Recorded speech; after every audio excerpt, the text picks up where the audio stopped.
Let's take a look at South Africans' earnings, because we've been seeing quite a lot of companies coming through with a different bag of earnings at this stage. We had SAB coming out, Mr. Price, Barloworld, JD Group, and really a lot of these companies citing that the stronger rand has really impacted earnings. So far, what did you make of these numbers?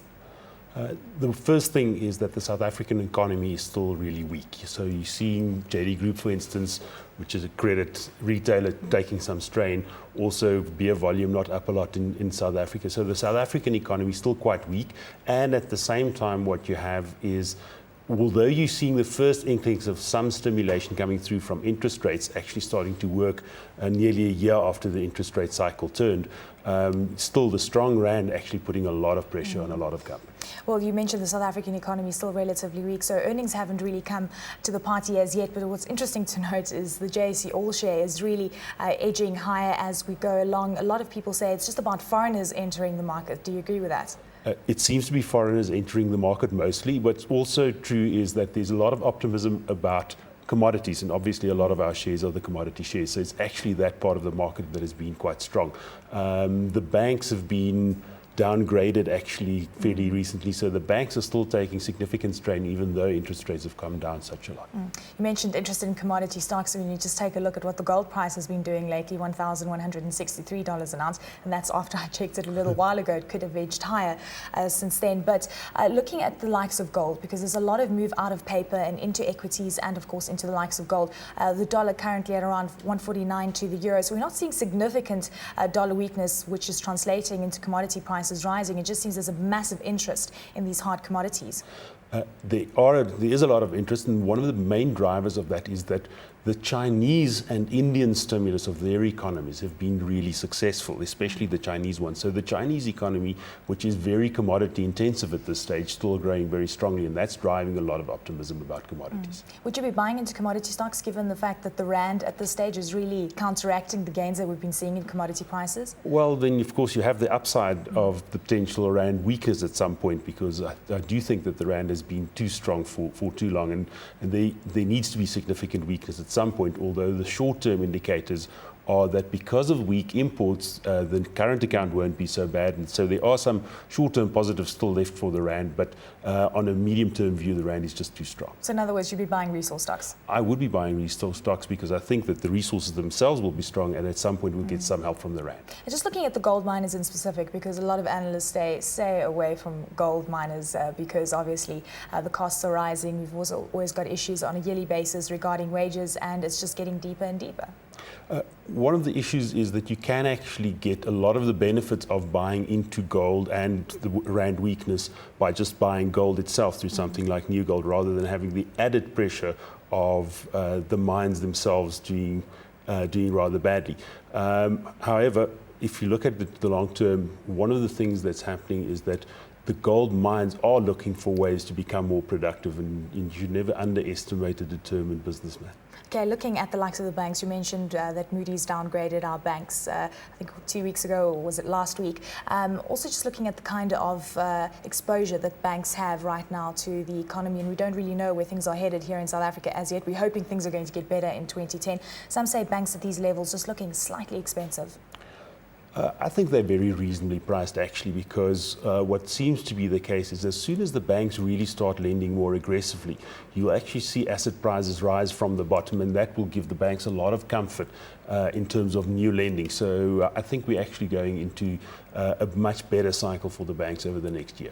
Retailers, though, on the other side, we've got Mr. Price that came out with decent earnings, and obviously when you take a look at the likes of ShopRite and Pick n Pay, obviously the food retailers, also some say it's just looking slightly too expensive. The P's are quite high, so you should be quite careful, but again, the cycle we're moving into is one where earnings should be growing fairly strongly over the next year, and interest rates are really not going to start going up before a year from now at least.